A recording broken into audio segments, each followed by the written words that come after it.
Assalamualaikum warahmatullahi wabarakatuh.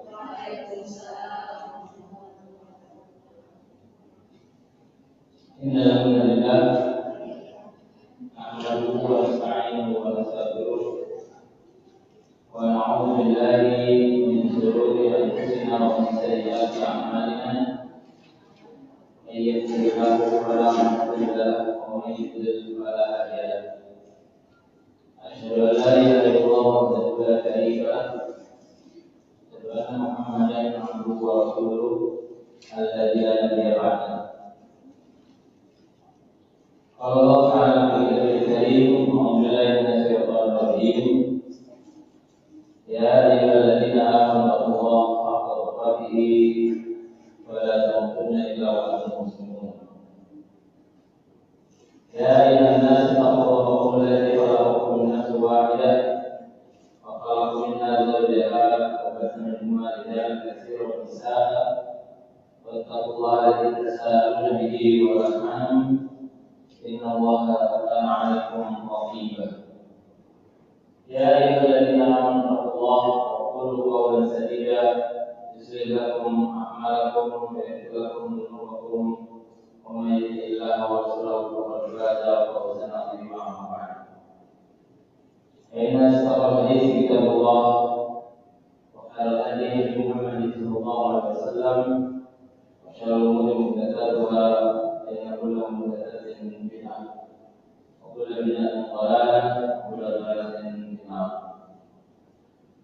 Ibu-ibu yang dirahmati Allah Subhanahu wa taala,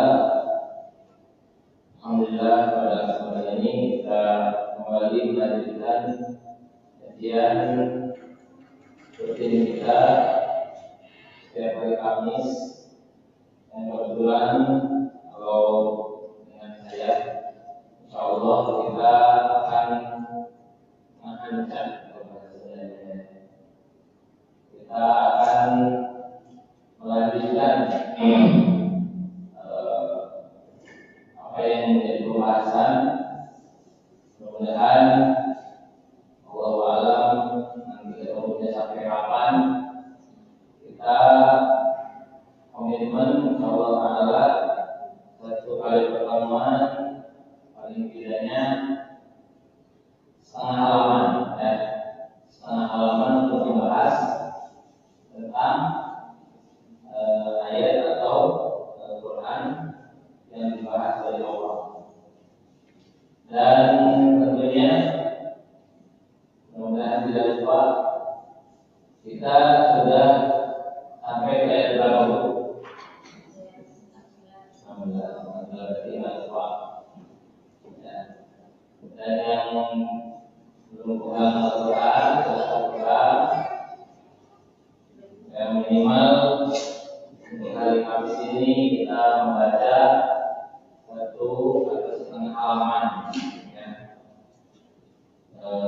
Coba kita baca, ikuti dari ayat ke-17 sampai ayat ke-20 ya. Insyaallah nanti pertemuan yang selanjutnya ayat yang ke-20 sampai 24. Jadi kita mulai saja. Ikutin ya. A'udzu billahi minasy syaithanir rajim. A'udzu billahi minasy syaithanir rajim. Mathaluhum kamathalil ladzi istawqada naran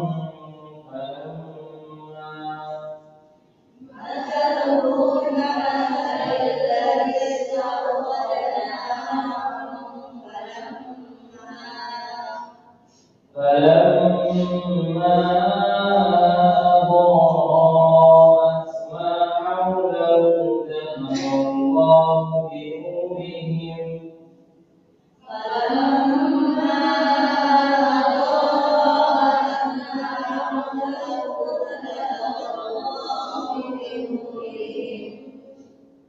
ذهب الله بنورهم وتركهم في ظلمات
يجعلون أصابعهم في آذانهم من الصواعق حذر الموت يجعلون أصابعهم في آذانهم من الصواعق حذر الموت والله محيط بالكافرين والله محيط بالكافرين يكاد البرق يخطف أبصارهم يكاد البرق يخطف أبصارهم كلما أضاء لهم مشوا فيه كلما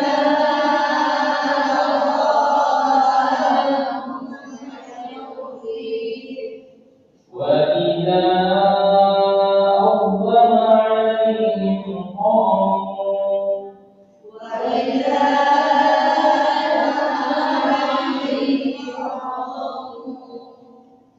ولو شاء الله لذهب بسمعهم وأبصارهم ولو شاء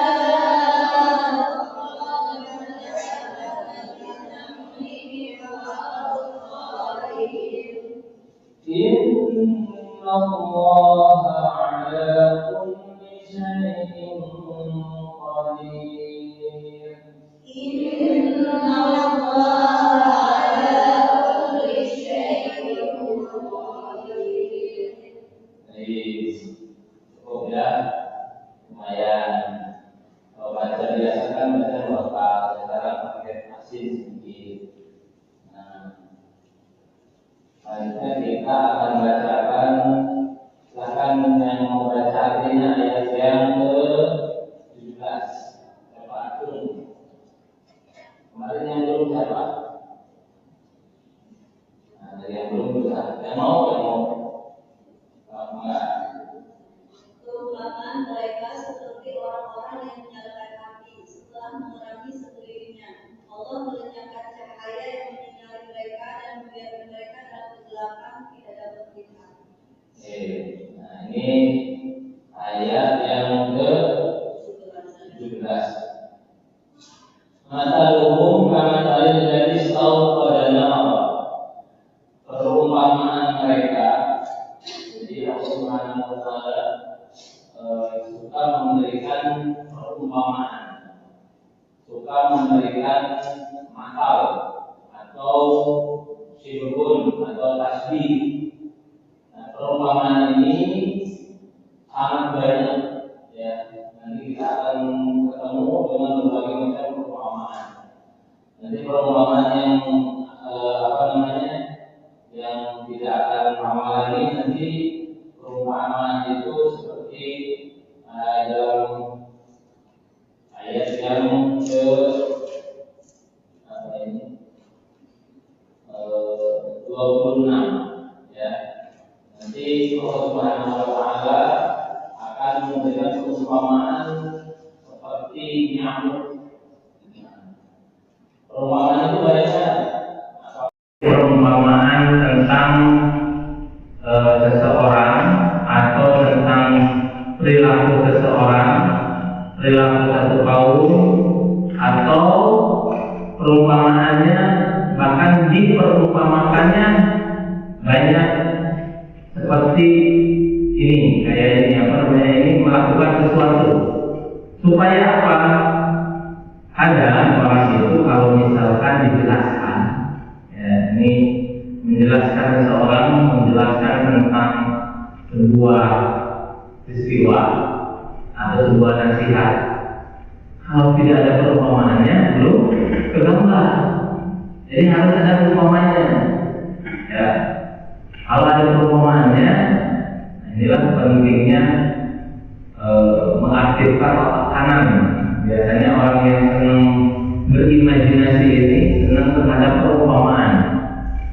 Ya, kalau otak kanannya yang bekerja itu biasa senang terhadap perumpamaan. Perumpamaan itu akan menggambarkan sesuatu. Biasanya ciri-cirinya kita punya otak kanan itu gini. Saya lihat, saya kira, nah gitu. Kalau menceritakan sesuatu, beda dengan otak kiri. Kayaknya, perasaannya, nah itu biasanya bedanya gitu. Tapi menurut saya, jadi ada hal-hal yang memang harus di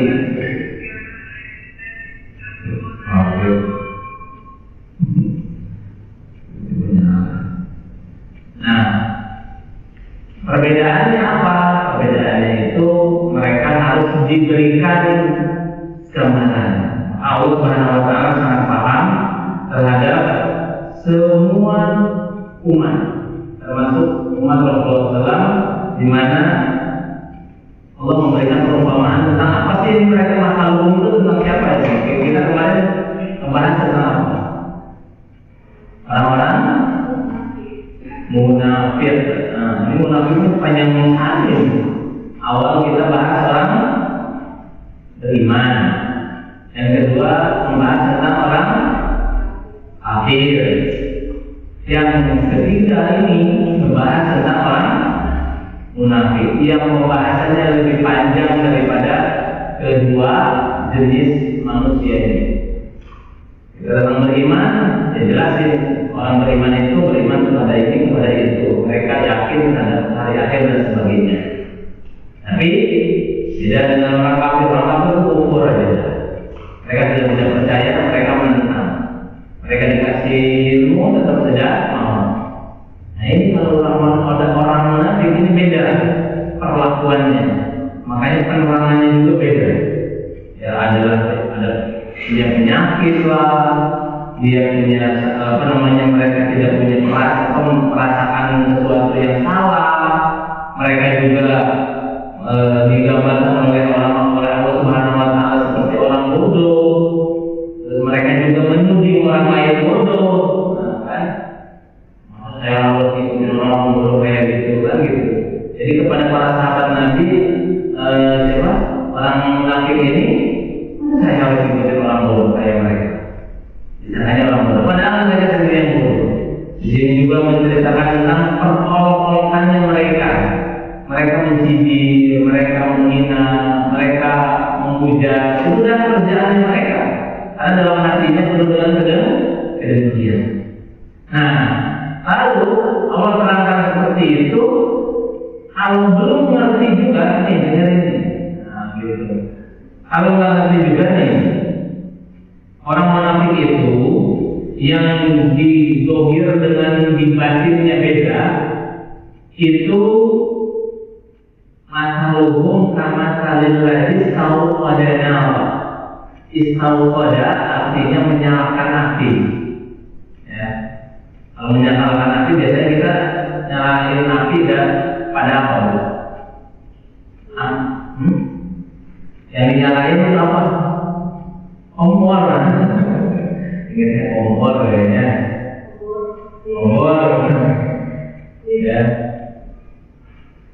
Nah,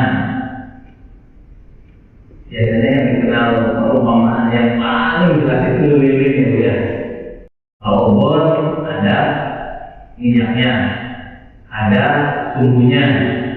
Nah, itu agak berat memberikan perumpamaan yang jelasnya.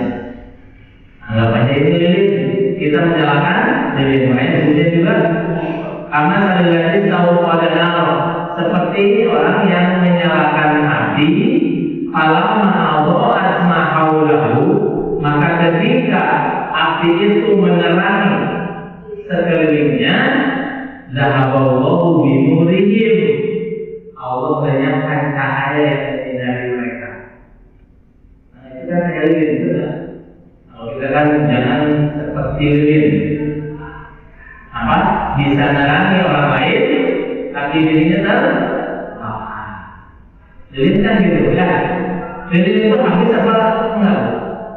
Habis mana? Terbakar. Makanya disebutnya zahaballahu binurihim.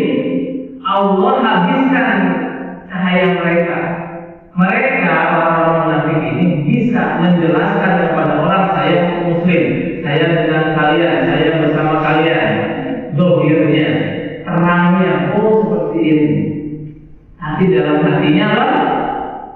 Menolak, malah penerangan ini menjadi kegelapan buat mereka. Semakin mereka menceritakan tentang sesuatu yang bukan aslinya, Allah semakin padamkan hati mereka. Jadi asal benar aja terus.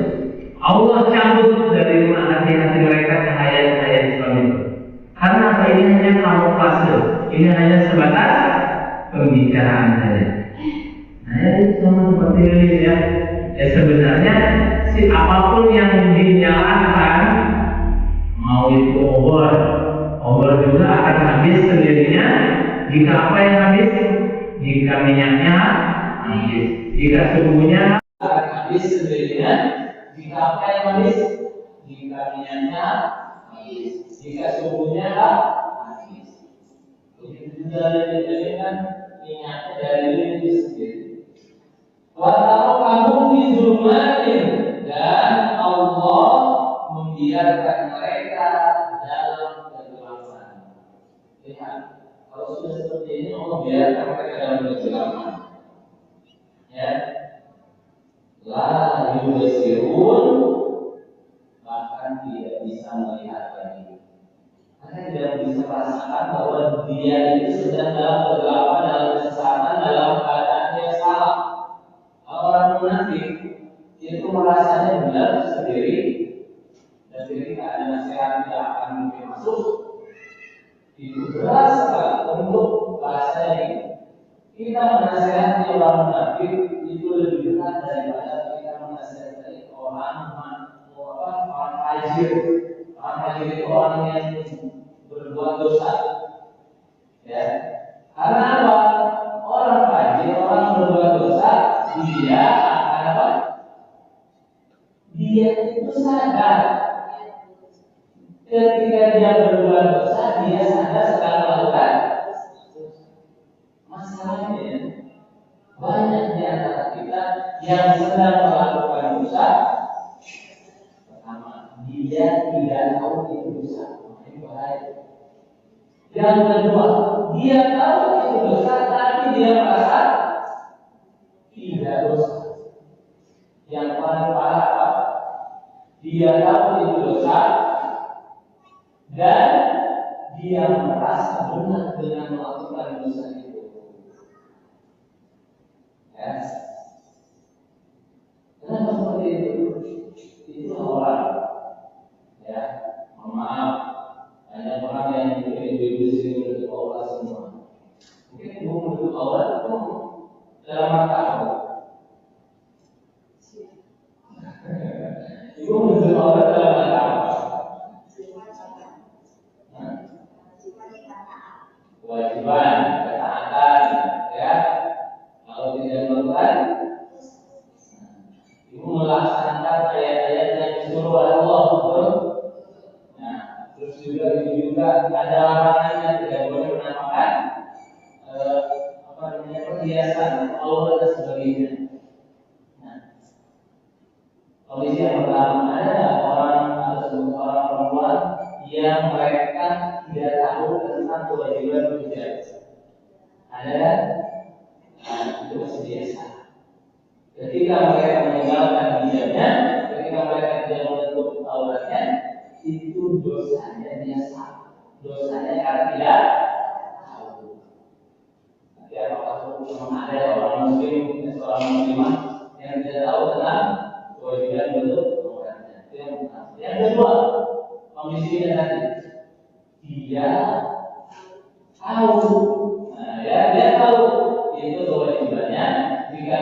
bukanya adalah sebuah dosa. Tapi tidak merasa dosa. Banyak kan? Banyak. Ada juga. Tahu hukumnya orang tahu. Ada juga. Nah, ini misionaris, orientalis dan sebagainya. Ada nggak seorang muslimah yang dia tahu, oh iya memang ada syariatnya, dalam Al-Quran itu jelas dia tahu, tapi dia justru menentang perempuan yang pakai hijab. Ada juga. Nah yang paling banyak itu kan tengah itu, ya. Dia tahu tapi dia tidak sadar. Nah, kalau nggak mau tahu salahnya dia mau.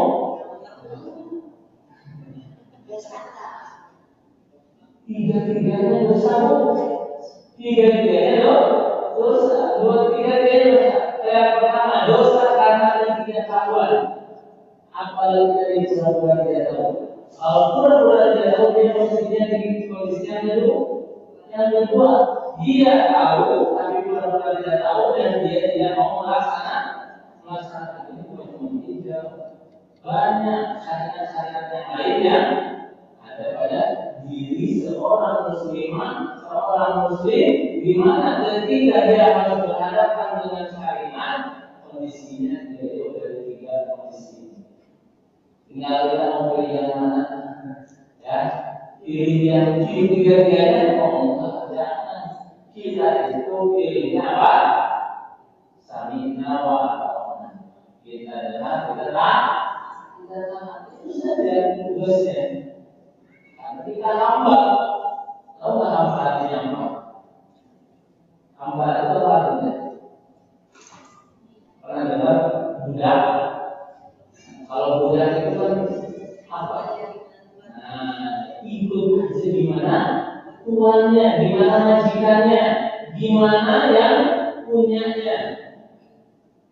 Kalau udah ikut saja berarti apa? Menambah apa yang diceritakan majikannya dia nurut. Ini hamba saya keren, ini budak saya bagus. Masih ada pertambahan di zaman sekarang masih ada.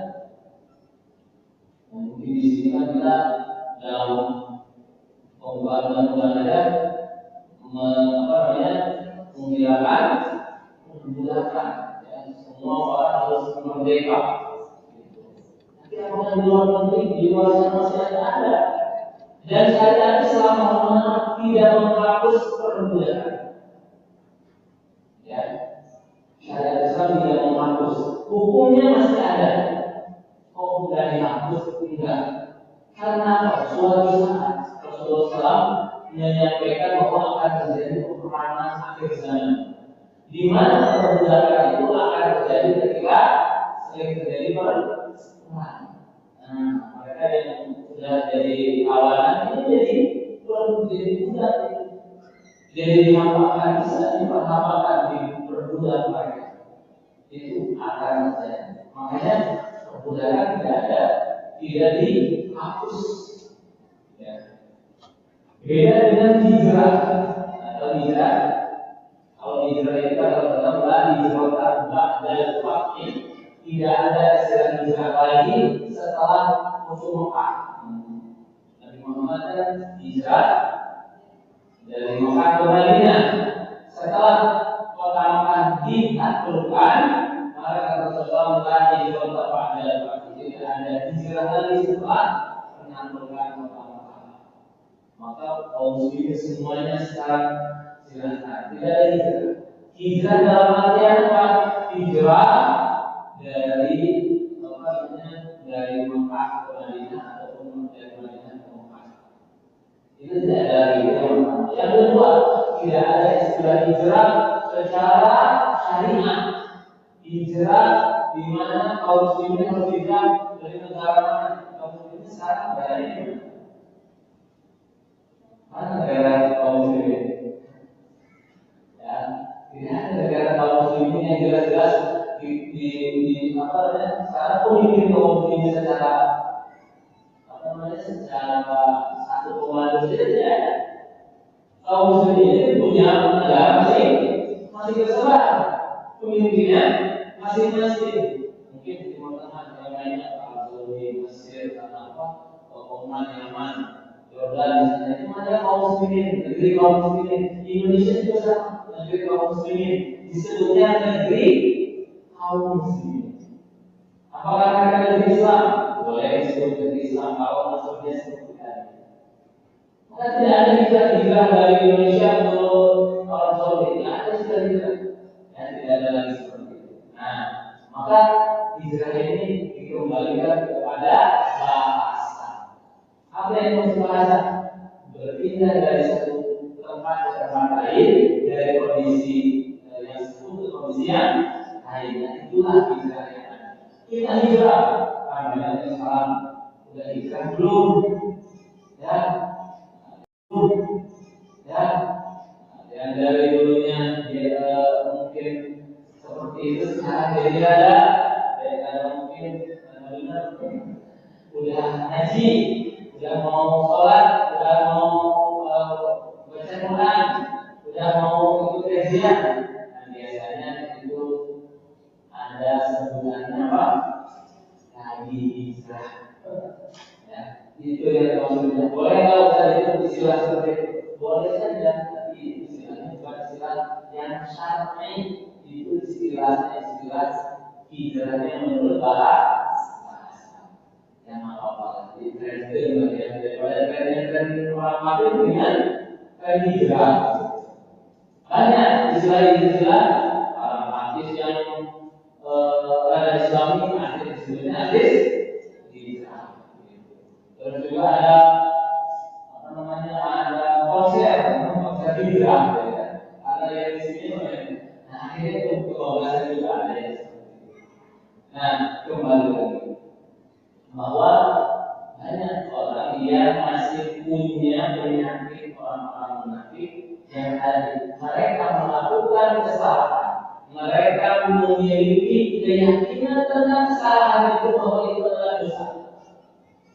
Tetap dilaksanakan, tetap dijalankan. Dosa apa? Ya dosa.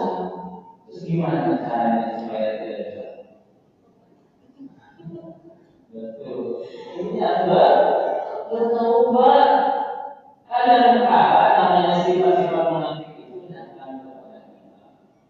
Karena sifat-sifat munafik ya, bukan tadi kan kita sudah sepakat kemarin. Munafik itu ada dua. Munafik apa?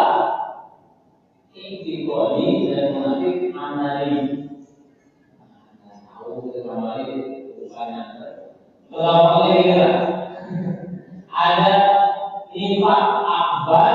Nah, kalau akbar itu ya. Kalau syirik ada dua, syirik apa? Syirik akbar, syirik asghar. Nama nifaq juga nifaq akbar, nifaq asghar. Jangan asghar dan asghar. Ingatkan asghar. Kalau asghar asghar, kalau asghar nifaq yang kecil. Kalau bahasa syariatnya ada nifaq i'tiqadi. I'tiqadi itu yang ini, yang kayak gini. Ini pada fokusnya kepada penghambaan, peribadatan dan penyembahan. Jadi kalau dia tak mau beribadah kepada Allah atau dia mengumumkan saya muslim, saya juga percaya kepada Allah, saya juga percaya kepada Nabi Muhammad, saya juga Islam, tapi dalam hatinya dia tak mau. Siapa sih Allah? Saya nggak kenal, saya tidak tahu siapa sih Nabi Muhammad, siapa itu? Dia benar-benar itu namanya nifaq i'tiqad atau bahasa mudahnya nifaq akbar. Ada nifaq amali. Nifaq amali itu kemunafikan yang memang ada tercerminnya dalam perbuatan. Dan ini juga tadi kalau tadi innal munafiqina fid darkil asfali minan nar. Sesungguhnya orang-orang munafik itu ada pada darkil asfal. Darkil itu kalau bahasa Inggrisnya paling gelap. Kalau bahasa Arabnya paling bawah, ya udara di bawah itu pasti gelap. Minal aspal paling bawahnya juga. Tahu udara aspal ini, aspal di mana? Aspal di tidak. Di neraka lagi. Jadi orang munafik intikodi Allah akan tempatkan mereka bidatil minal aspal, bidatil aspal di mana? Udah paling hitam, paling pekat, paling bawah, di paling bawah juga, dan itu benar-benar memang itu ujiannya. Maka dia dosanya karena tidak tahu dan tidak mau saya tahu. Ya, orang itu dosanya apa? Dosa karena tidak tahu dan karena tidak mau cari tahu. Zaman sekarang kan di mana tempatnya ada satu yang memang tidak tahu tentang saya, tidak tahu tentang Islam, tidak tahu tentang Allah. Ada jadi tahu tentang ada. Kalau memang ada, ya sudah. Berarti memang dia hanya Allah takdirkan mendapatkan ilmunya sampai segitu saja. Dan itu tidak bukan dari kewajiban kita untuk mencari tahu apa. Jadi banyak yang masalahnya informasi sekarang sudah mudah, sudah mungkin dan sudah akan dan sudah bisa tahu. Ketika kita diberikan informasi itu dan kita pura-pura tidak tahu atau nggak mau tahu, maka dosanya lebih besar. Seperti orang yang memalingkan diri terhadap kebenaran, ya. Dia menolak kebenaran, atau ya, dia mengimani sebagian dan mengkufuri sebagian yang lain. Ini dihukumi kufur. Mengimani sebagian dan mengkufuri sebagian. Hati-hati juga, ibu banyak ayat-ayat yang katanya mungkin bisa mendiskriminasikan perempuan. Jangan percaya bahwa seluruh ayat-ayat yang Allah turunkan semuanya tidak boleh ada yang ditolak. Kalau tidak ada yang kalau nggak suka boleh, tapi nggak boleh ditolak, nggak boleh memukuli. Bukan suka, tapi harus tahan, nggak boleh kayak gitu. Jadi nggak boleh menolak. Karena di mana yang lebih besar? Ini dosanya lebih besar. Orang yang nggak mau tahu, apalagi tidak mau tahu. Saya lebih baik nggak tahu daripada tahu akhirnya ketahuan ketidaktahuan. Seperti orang yang banyak penyakitnya, nggak mau diagnosa, nggak mau medical check up karena apa? Kalau medical check up akhirnya nanti ketahuan penyakit ini pusing. Dengan pusing sekarang daripada pusing nanti mendapatkan pertanyaan dari manfaat. Ya, pusing sekarang nyari referensi gimana sholat yang benar, ibadah yang benar. Pusing sekarang apa? Ibadah yang benar di hari depan, zikir yang benar kayak gimana, sholat yang benar berbuat seperti apa, menurut Allah seperti apa yang benar. Ini sekarang sampai sekarang. Kalau bahasa berbuat jelas sekarang, karena nanti itu jujur ke Tuhan jelas. Ya, ya.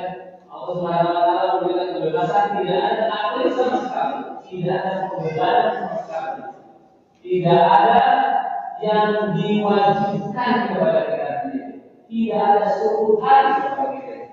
Ada juga hanya sebatas absyir, dia dan nikmati itu.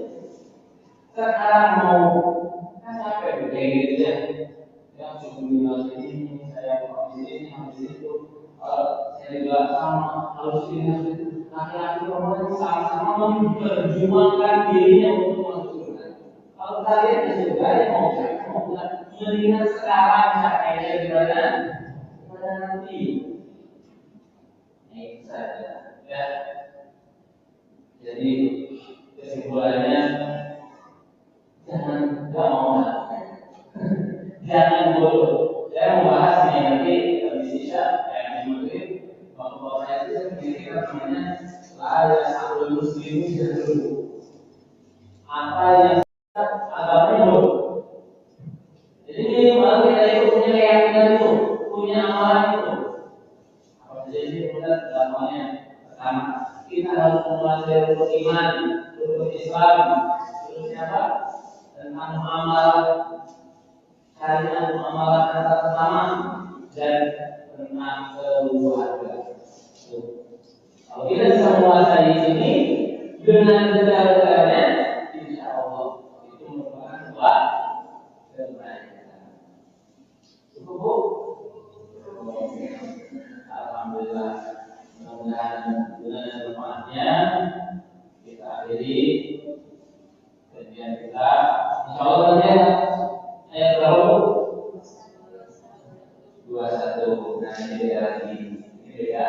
Kita menulis orang lagi. Ini cerita lain. Subhanallah wa bihamdihi, asyhadu an la ilaha illa anta, astaghfiruka wa atubu ilaik. Assalamualaikum warahmatullahi wabarakatuh.